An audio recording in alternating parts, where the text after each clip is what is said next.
ready? The Kornelia Stephanie Show. Wake up to love, your call to action. Join Kornelia as she empowers others to live heaven on earth. Kornelia teaches listeners how to be the authority over yourself, embracing your inner guru. Feel yourself uplifted into limitless expansion, integrating ease and grace in a changing world. This show will cover topics such as unconditional love, your physical body, how to be in extraordinary relationships, create financial and emotional wealth, embracing entrepreneurship in the new earth.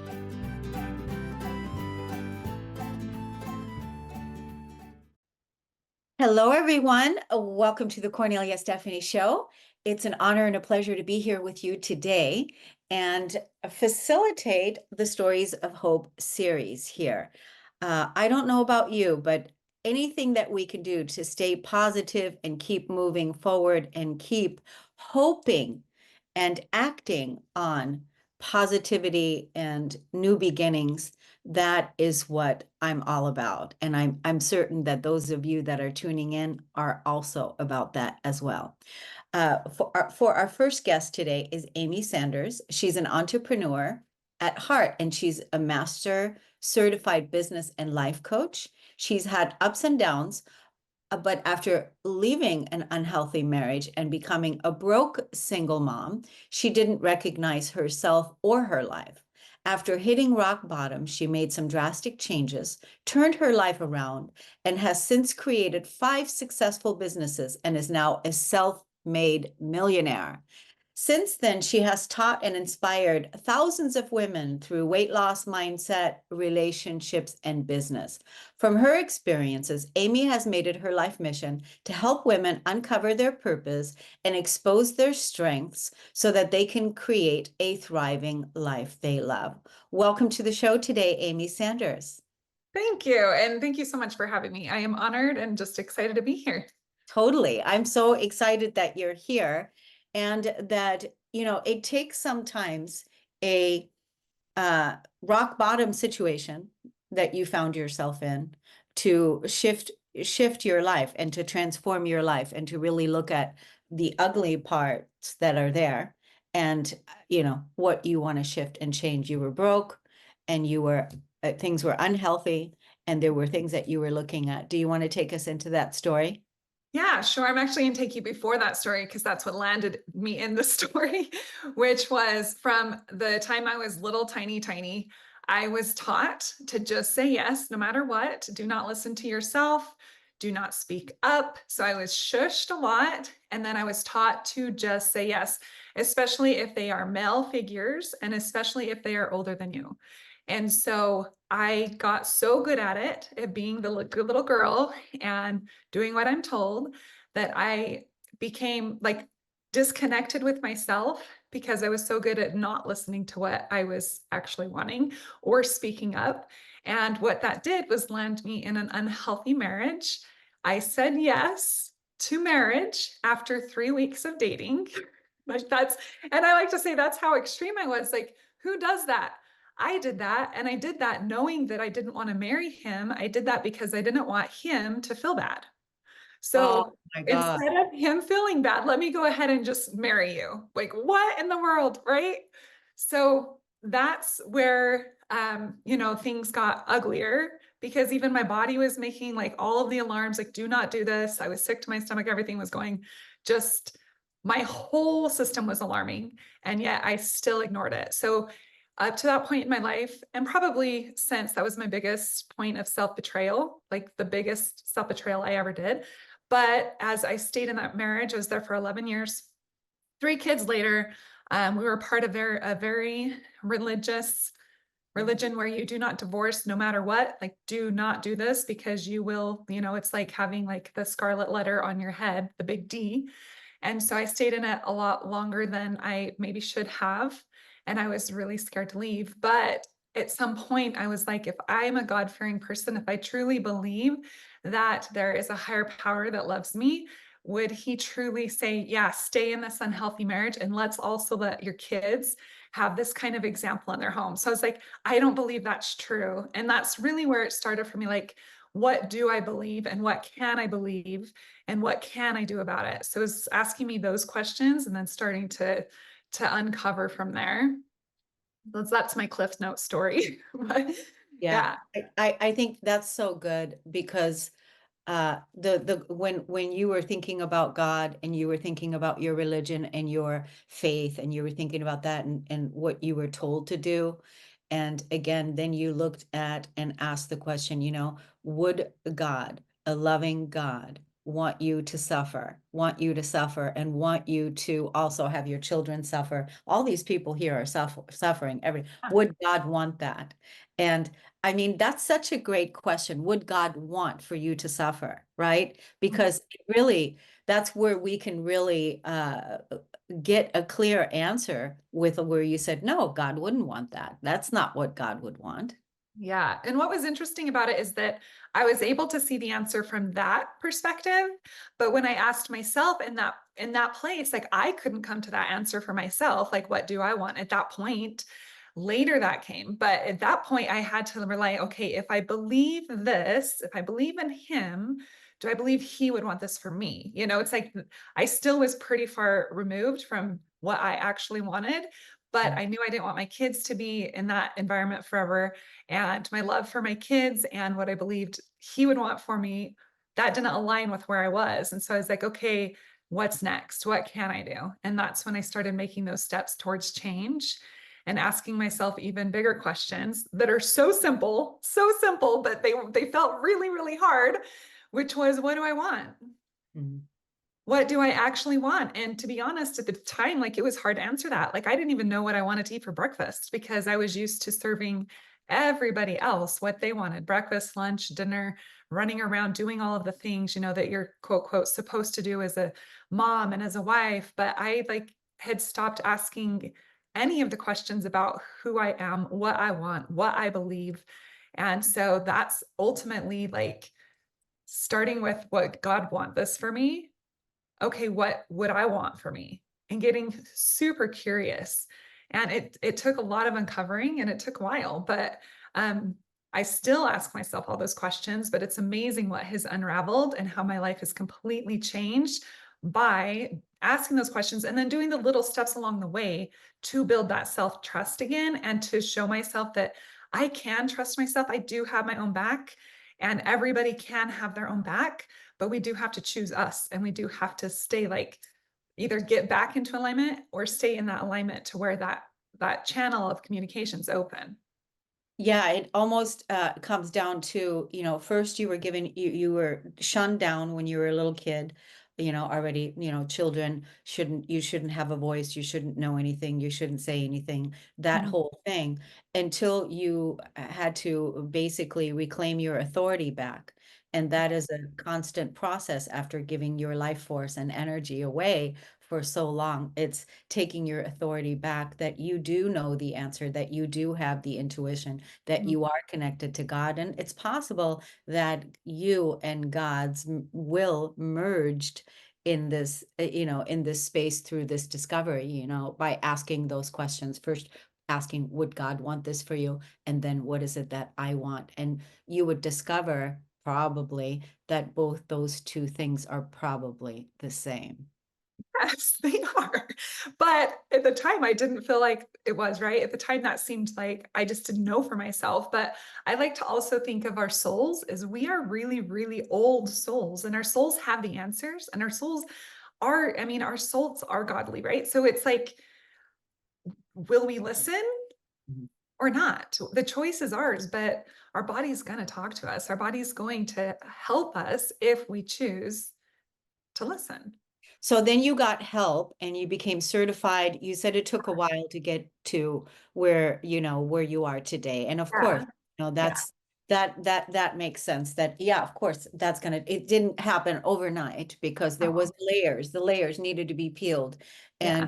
And we have to really be dedicated and committed to that path to discover what's really there. So it took a while, but you went and received help, which you were like, I want, life coaching. I want to really, educate myself and become better at this, and then help others do the same. So now you have 5 businesses. You're a self-made millionaire. Take us back to the first time when one of your businesses succeeded in Yeah.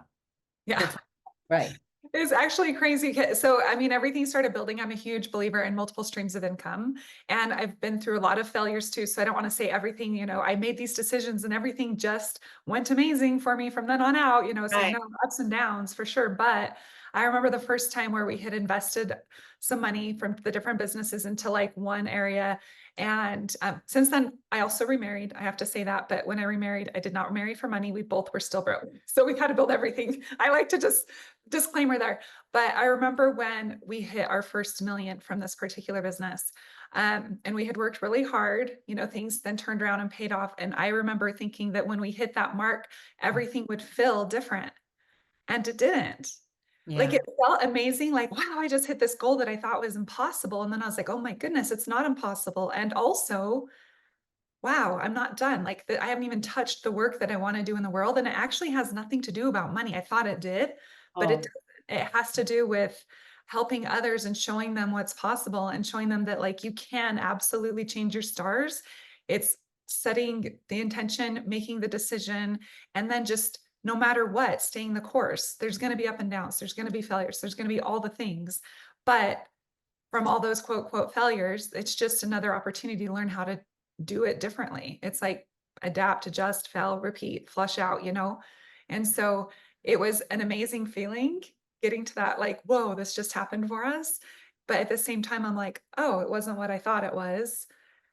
This is cool now. We have more power to do more, but that's actually what I want to do is more. and also going back to the question, what do you want now? That's a continuous question to be able to ask. What do you want now? What do you want now? Because once we achieved something, then it's like that's not the end, because it is a journey, right? To keep evolving forward. I want to let 15 minutes goes pretty fast as we bring the stories of hope out, and definitely you are an inspiring force. I tell you, I would love to let the audience know how they can look you up on social media and how they can follow your work. Yeah, I appreciate that. The easiest way is just my Instagram, which is Coach Amy Sanders, AMY Sanders, very American. And then my website's the same, amysanders.co. So that's the easiest way. Yeah, it's wonderful when we keep things simple, because the world is really complicated. There's so many complicated things that we're all changing, that the more simplified that we can keep things and live our lives to support us, right, in creating the best life, which is what you're helping thousands of women do across the globe. So thank you for the work that you're doing. Thank you for coming on the show and inspiring us with your beautiful story. And keep doing what it is that you're doing. Thank you. Thanks again for the opportunity. I Thank appreciate it. you. Thank you. We're going to take a break on the Kornelia Stephanie Show, everyone. We'll be right back.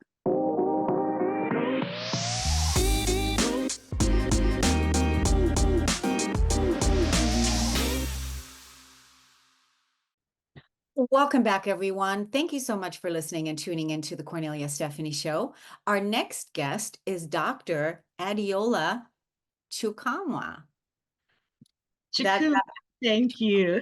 Chukwumah. Sorry about that. Oh, no Thank you worries. so much for saying that. She's a pioneer in holistic integrative health, empowers busy professional moms to enhance their children's well-being through nutrition, and with a background in pharmacy and public health, Adeola realized the limitations of traditional approaches and started learning more about functional medicine. With over 2 decades of practice in pharmacy, she acquired various credentials and became a certified integrative health coach, focusing on addressing root causes for optimal health. As a mother who once navigated her son's health challenges, she understands her unique struggles that are faced by career-driven moms. Welcome to the show today. Thank you. Thanks so much for having me. Wow, this is such a great topic, and what an empowering story that you're going to tell us. So take us back to the time when your son was having, and how old was he, by the way, when he was having health challenges? It started when he was 8. Okay. Yes, yes. He's 15 now, so it's been a while now. And, I think what's interesting is when I look back at some of my memories and life, there is a connection between a mother and her child. And I think there is a connection between people who are close too. So you can see that with best friends or spouses sometimes too. And I remember when I was younger in my 20s, I had a car accident and my mom had a premonition and she called and said, "What's going on?" And she just knew that something was wrong with her child. And so I didn't think about it. I was living my life and had my own children. And so when my son was about 8, he started out just kind of having some picky eating tendencies. I mean, we used to call him as a joke chicken nuggets because that was all he loved to eat. And all of a sudden, he didn't want to eat that. He only, wanted to eat like rice. Like it was strange. And I didn't think much of it. And it kept on. And then he started to have tummy aches and he would throw up. He would go to the bathroom. And then it started to impact me in the way that I would be at work and they would call me, "Hey, come pick up your son. He threw up again," or "He was at the nurse's office." And this kept on and it kept moving into some behavioral problems in class, like lack of attention. And so it was, it felt like a nightmare. Here I am trying to work and just be the best mom I can. And something is wrong with my child. And I just knew something in my gut said, there's something wrong. We ended up, visiting the pediatricians. They didn't know they wanted to give him medicine. We ended up doing some tests for different diseases. They came out negative. He did an endoscopy to try to check if he had H. pylori or celiac disease. That was negative too. And they were talking about perhaps doing surgery. And I'm a trained I'm a registered pharmacist by background, and I said no, we're not going to do. I had to be bold because I knew that something was wrong, and here we are with a band-aid, and it's not going to solve everything long term. And so I kept searching, and I found a functional medicine pediatrician who ended up doing some functional medicine testing. And what we found was he had a gut imbalance. So a lot of his bacteria were he was inflamed, and he had sensitivities to some foods. And we took out those foods and in 6 months, he started to get better, feel better. And in a year, everything resolved. And like I said earlier, he's 15 now and he's fine. But what I learned from that is, how they say children are sent for you to learn something, to teach you something as well. I didn't really care about what we were doing as far as eating and our lifestyles. But because of him, we had to change all that because everybody had to eat the same thing. So we took everything out for everyone. And I just saw a difference in just our health, our well being. And I started to learn. I got certified, took a couple of years by the Institute of Integrative Nutrition. And then 3 years ago, I started my business, The Wellness Keys, to help other moms like me who, at that time, I just felt so confused. I didn't know what was going on. And I just had to be bold. I had to remember that, what's best for your child. You are the advocate for your child and be bold to stand up to whoever is telling you otherwise. You're listening, but if you really feel strongly about something, you have to be bold. And then you make that transformation and change whatever it is for your health, for your child's health, and for your families.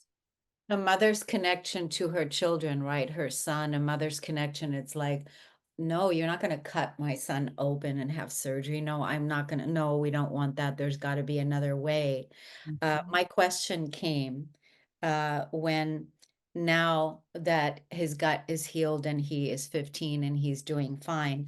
And yeah, well done you for going through the process with him and then discovering a whole new line of work through it that you are now empowering, helping others with, being an advocate for, because it's not just the children, it's also the person. The person may be having a gut imbalance that's listening. The woman may be. might not just be the children, right? Yeah. So, but how we have to stand up and say, no, that doesn't feel right. I need to. So my question was when you were talking, I was when you said before he was chicken nuggets, chicken nuggets, chicken nuggets. Is it possible that the condition was created by the chicken nuggets? I would say chicken nuggets and other things, whether Okay. it's soda, whether it's any type of processed food, because your body in our normal state, it wants to go back to balance at any Yeah. given time. That's how our creator made us. Yeah. And more studies are showing that there is a connection between our gut and many of the conditions we see, and especially our gut and our brain. There's what we call the gut brain axis, and it's connected by the vagus nerve, and you're moving hormones and other biochemicals back and forth through your body. So when we see a symptom, some type of, whether it's behavioral, whether it's, depressive feelings or anxiety or skin conditions, everything starts from your gut to some extent. And even for children or people who are diagnosed, there can be support by trying to get that gut, getting your what we call the microbiome, that balance of bacteria that we naturally have, getting it back to balance, and it can support all of those diseases. So I would say the answer is yes. We need to not be eating those chicken nuggets and Because you other know what? Yeah, foods. because when you were talking about the chicken nuggets, because I have done some research on this myself, and I discovered that most of the seed oils that are being used, the oils that are being used to fry whatever it is they're frying in the restaurants and fast food or whatever, that is the oils is what's actually causing the illness. It's where our bodies is not designed to digest those oils. That's the beginning of the problem. And so, but we don't know that. We think that what we're purchasing from when it comes to our food, it is safe and it's fine because it is being sold outright. It's been approved by the FDA. And, so we're not thinking about that. So this is an important piece. And I'm just so happy that your son is doing well and that he's healthy. I'm curious as what is he eating today? Yeah, so he's a teenager now. And we still try to stay on, as colorful diets, lots of vegetables and fruits, whole foods as much as possible. So foods that look like as close as possible to how they came out of the earth or how they came from the animal if you're not strictly plant-based. So we try to eat all of that as well. And, it is hard. Let's be honest, we're Yeah. in a busy society. Some of our young people, I mean, sometimes goes on a walk and he's like, oh, I'm just going to stop at the fast food joint and get something. So that happens. I'm not going to not say that doesn't. But I think the more that we can be as natural and unprocessed as possible, I think the better for us. And I think the other thing I learned through the process was that it's not just the food you put in your mouth. It's also what I like to call your primary food, which is your well-being, your spirituality, how you feel about yourself, how are your relationships.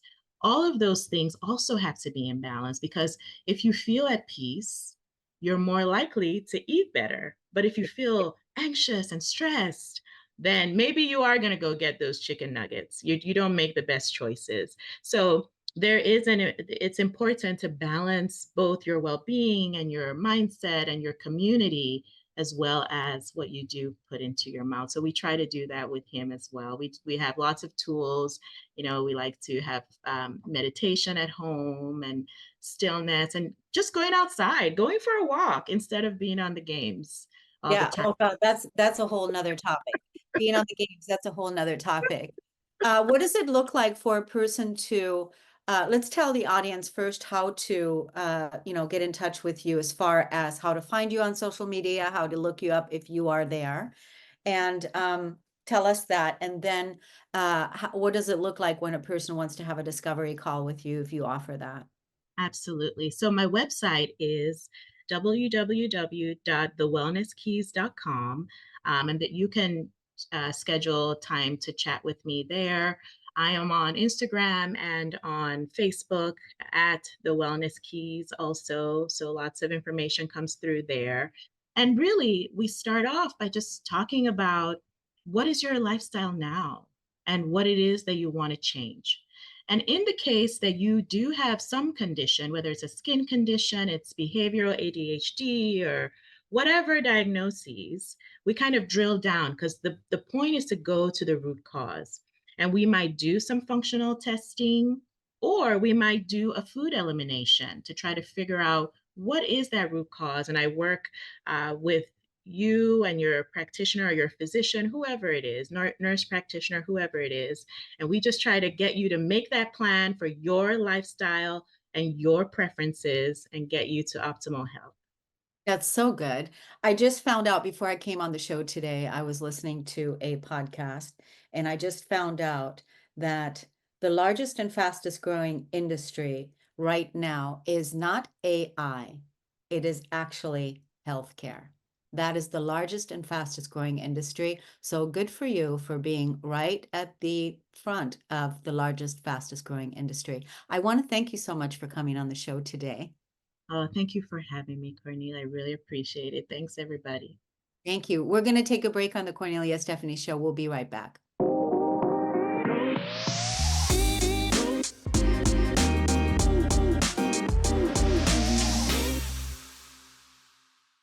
Welcome back to the Kornelia Stephanie Show. I'm sitting here in my chair. I'm just so inspired. I hope that you are too by these amazing guests that we have on this show. Our next guest today is Azucena Garcia-Ferro, and she is born and raised in San Diego, California. She is a self-advocate with cerebral palsy. At the tender age of 2, she was diagnosed with spastic diplegia due to cerebral palsy, which means she has had 18 orthopedic surgeries in both of her legs and deals with muscle spasticity on both of her legs almost daily. She's the daughter of a Mexican immigrants who did not speak English at the time they received Azucena's diagnosis, which left them with many questions but very few resources in Spanish to understand how this diagnosis would affect her in the future. Thanks to this, Azucena learned the importance of having resources available in multiple languages, and she learned to advocate for herself and others with disabilities for an early age. Wow! Welcome to the show. Thank you so much. Thank you for having me. I'm very excited, and when you read, that little bits and pieces of what has been my life, it's hard for me to believe and look back, because those were very difficult times. But now that I reflect and look back and say, when my parents received my diagnosis, they told them that it was highly unlikely that I would survive because I was born 2 pounds and the next day I was 1 pound. And so the doctor told my mom and dad, she'll survive no more than 2 weeks. And so despite all the challenges, because I also grew up in a very low income community and my father died when I was 2 years old, so that left my mother by herself, not knowing the language. Here I am 36 years later with 18 orthopedic surgeries, having traveled 17 countries around the world and being an advocate for people with disabilities and trying to highlight that it is possible for us to create an inspiring life. Because many times when people receive a diagnosis that their child or family member is going to have a disability, we think the worst. But here I am to demonstrate that anything is possible when you have proper resources. Yeah, when you have proper resources, it's so important. It's so important. I mean, all the odds were against you. Everything. You had already had the diagnosis of the worst kind. you already had no resources. You already had bilingual, you already had parents that did not speak in the language of the country that they were living in. And so there were already so many odds against you and against your parents, which was very difficult for them. How is your mother today? My mom is so proud. My mom is doing very well, and I can say that of all the things that I have achieved, I am the most proud of having the mom that I have because I look at her and I say, Mom, how did you do it? But she was like, she turns and looks at me like, Azucena, you were a gift, and life is a gift. And there is no option but to keep moving forward no matter what. So I was gonna fight for you and your brother, That however long it would take me. So Well, what a legacy. What a legacy you are for your mother, and just so much love for her. And also your father, who already at an early age wasn't present in your life, which I'm sure was difficult also for all of you. yeah. Difficult when you don't have a father in the household, and all the pressure and stresses on the mother. And how did she do it? The fact that your mother is doing beautiful and she kept reminding you of what a gift you are, that's says a lot about where you are today. Yeah. And so how is your health today? Thank you for such a powerful question because cerebral palsy is not a diagnosis, disability that progresses with time. So it doesn't get worse with time, but the wear and tear of having it, and in my case, spastic diplegia means that it affected mainly both of my legs. So as I get older, it's getting harder for me to move around, and I need to be constantly stretching and moving. Otherwise, my muscles get tight very quickly. So I need constantly to be moving and stretching and doing exercise. And I won't lie, there are days where I lie in bed and I cannot move and I stare at my bedroom ceiling and I just cry myself to sleep because the pain is so intense and I feel like my bones are made out of crystal. But there are other days where it's all good and wonderful and I'm like, yes, let's keep pushing forward. So it's a constant, it's no day looks the same for me. But at the same time, I'm grateful for having cerebral palsy, as maybe surprising as that may seem to those that are hearing this, is because cerebral palsy has given me so much. And a lot of those things are like compassion and patience and love for others, even though I may not know them, because I need that patience, I need that love, I need that compassion from others. And those are things that cerebral palsy has given me because I walk very slow, because I need that extra time the older I get. And yes, it's very challenging. My health, it, like I said, is like a Russian roulette, but it's okay. Life is a gift, and I keep moving forward. I just feel such an overwhelming amount of love coming from you. I just feel that, just it just feels the love and the compassion. Also, what I love is how authentic and real you are being, saying it's not every day where it's great. I have my bad days where I'm not able to move. I mean, that says so much. And for you to still sit here right now and say, what I'm dealing with is a gift. I don't feel any victim energy that's coming from you, like, woe is me. And I'm sure there's times when that comes up, but you are rising above it continuously and seeing the gift that you are, the gift that this has brought you. We don't have much time left, but I can tell I would like to have a longer conversation with you. So we'll invite you back. But Absolutely. what question I have is, you are an advocate for resources for women, for people with disabilities. Mhm. So what does that mean?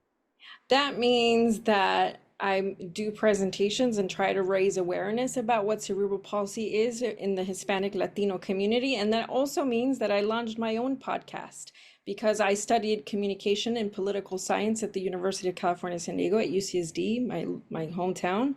And I noticed that there's still not enough resources in Spanish for people and families to navigate, like my mom, 34 years ago when she received my diagnosis. So I said, you know what, why don't I just create my own podcast? And I interview doctors, some of the best doctors in the world that specialize in cerebral palsy in Spanish and English. And I also highlight the stories of people like me that are living with cerebral palsy, because I believe that if we want our world to be more accessible and inclusive, then we need to make our stories more accessible and inclusive to others. So my podcast, Parálisis Cerebral Respuestas, which is in Spanish, does just that, highlights people's stories and also interviews doctors. So all sorts of angles. That's so awesome. Where can people subscribe and find that show? And then also give us your social media handles. Yeah. Thank you so much for the question. Yes, Parálisis Cerebral Respuestas, which means cerebral palsy answers, is available on YouTube. So you can type it in, Parálisis Cerebral Respuestas podcast, and you can see the episodes, 20 episodes. And you can also subscribe on Spotify and Apple. Or if you want, you can also check out more about my story in my personal website, www.azucenagarcia.com. So beautiful. I wish you continued wellness and success with your life and everything that you're doing, and may you continue on flourishing in your well-being and in your pursuit to educate and create those resources for people that need it. I think such a congratulations to you for turning your pain into passion, into purpose, and for doing what it is that you do. It's an honor to have met you. Thank you for giving me the space and the time. It's been wonderful. Thank you. So much. We're going to take a break on the Kornelia Stephanie Show. We'll be right back.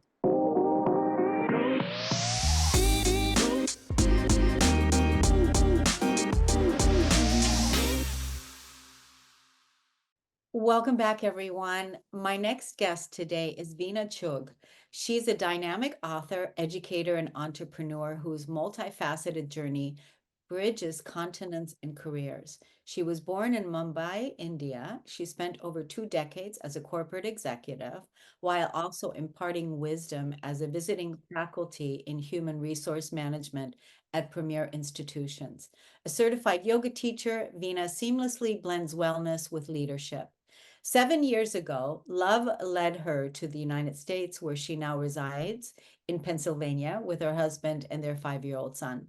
Her literary debut, A Pink Rose and Other Short Stories, has garnered acclaim for its depth and nuance. Currently, she's penning her second book while pioneering a family wealth planning business, committed to community service and empowerment. Veena's passion and expertise continue to inspire and uplift those around her. Welcome to the show today, Veena. Thank you, Cornelia. I'm so honored to be here. Thank you. When we were talking about what you want to bring out and highlight today, you said, I want to talk about my journey, my battle with depression, and my message to the youth. This is a story, right from the time of my time when I was a teenager, and due to heartbreak and financial crisis my family was facing, I'd reached a point where I felt that I didn't want to live anymore. And there was this one evening where I decided to end it all. I waited for everybody to go to bed. I walked up to my balcony and I decided that I was going to jump off. And it's a very deep and emotional moment for me. But there were two thoughts going on in my mind at that point of time. One thought was that just end it, this misery and pain. The second thought was that what if this attempt is not successful? What happens then?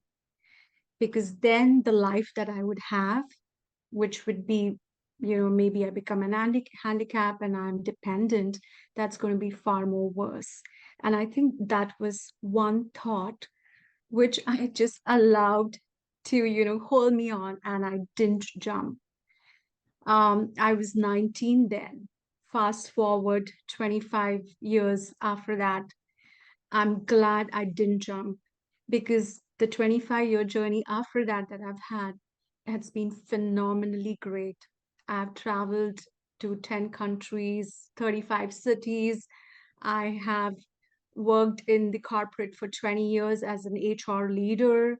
I'm a certified yoga teacher and a coach. I went and wrote my book. I'm penning my second book. So I have this message for the youth that you are going to be faced with that kind of a choice. And in those moments when you feel that weakness inside you, I just want them to remember that if I could do it, even they can. Wow. I'm so glad that you didn't jump either. As a person myself who suffered from suicide ideation from the time I was a little girl, I had those thoughts. And many times over the course of my life was faced with the shadow of suicide, where that emotional energy for me to want to take my own life would become so big that that was something that I battled with for a long time. And so I too, as you, healed from not being successful and taking action on that. And you can too. So the thing that we need to remember, right, is that we all have those thoughts when the pain is there. You said that at the time your family was going through huge financial despair, Crisis, yes, crisis, right? yes, So that was what you were feeling like, I don't want to be a part of this crisis. I don't want to be a cause of this crisis, right? Like, I'm yeah, probably contributing because they need money because I'm here, right, right, right? So those are also probably the feelings. And suicide is a big thing right now. Suicide, I don't remember the statistics, but for the young people, there is many young people. And like you said, you may be faced with this. And the reason why we're having this conversation right now, and even for the ones that know someone that might be struggling with suicidal thoughts, to reach out. I don't have the suicide hotline prevention number, but they are there, and you can call someone. And don't make that mistake that Veena would have made, that I would have made, had we been successful with what we wanted to do, right, Veena? yeah, I agree. I agree. Yeah, it's a big deal. And because a lot of times I discovered through healing the suicide ideation, I had discovered that what it is that I wanted to kill really is that I wanted to kill the pain. I wanted to be free of pain. I didn't want to have to feel the pain. I didn't want to have to deal with the pain. And I couldn't see a way out. I couldn't see a way out. And because I just want out of here was the feeling, right? I just want out of here. It was just too much. So it's a miracle that we get to live our life here for a short time, that we're here. Absolutely. Right. Absolutely. It's a miracle. You're a miracle. I'm a miracle. The person that's listening is a miracle. We are all miracles. Absolutely. Absolutely. And I just wanted to also add that, one of the things that I used to do when I used to get these heavy thoughts was writing. And the fact that, I have a published book is that my journey of writing started when I was depressed. And I used to sit and write all my depressive thoughts. I didn't know then that I was journaling. It was much later that I understood, because every time I wrote, I would feel free. I would feel some kind of lightness, some kind of relief. And so my message is also to all the youth and all people who could be battling this, is that, this is one way to pour yourself out, because sometimes you might not be able to get through that number. Sometimes you are not able to reach out to the person you want to talk to, right? They are not available or things like that. And So one way is just to write it all down, because that's very doable, and it's something that I have experienced it time and again. And I think there is a lot of research now that says that, when you keep journaling, once you start pouring out the good and the bad, it kinds of frees up your space. And when you have space within you, you're able to create new things, because now you're off all that load or burden that you carry. So my journey of writing started with that, and how it became poetic, how it became into writing stories. That's another part to it. But so I feel the biggest gift my depression gave me was writing. Well, I just want to say I'm an avid journaler myself, and that is actually how I healed myself. Also, we have that connection as well. And I think that's actually even a better, it's a more empowering way to go, because like you said, you might call the number, the friend may not be available, but you can grab a pen and a paper and you can put those thoughts on paper, because really those thoughts want to be expressed. That's the thing. And getting them out, that's the reason why we feel lighter once we put them on paper, because we can see them. And that's really where the healing begins. So well done, Veena, for bringing in the writing and the healing modality. Journaling is a healing modality. It heals you, because you are revealing to yourself your thoughts that you're thinking, what's going on inside your body and mind. I want to let the audience know about your social media handles and where they can find your book. So my social media handles are there on the LinkedIn, and also on Instagram, and you will be sharing that as well, I think, in your description. And my book, A Pink Rose and Other Short Stories, is listed also on Amazon, and they can buy it on Amazon. So it's available. It was published 2015, so it's been in circulation for a while now. Oh, good. Well, we should definitely become friends on LinkedIn. So we'll do that. I want to thank you so much for coming on the show today, Veena. It was wonderful to meet you and hear your story. And thank you so much for the work that you're doing out there in the world, inspiring people to heal. Thank you so much. Thank Thank you, you. everybody, for listening and tuning into the Kornelia Stephanie Show. We'll see you again next Friday. Take good care, everyone. You've been listening to the Kornelia Stephanie Show, Wake Up to Love, your call to action. Tune in each week on Transformation Talk Radio. Kornelia's joy is to engage others in practical ways, showing us how to live in the new earth in harmony with our true nature. For more information on Kornelia and her work, or to listen to past shows, go to her website at korneliastephanie.com.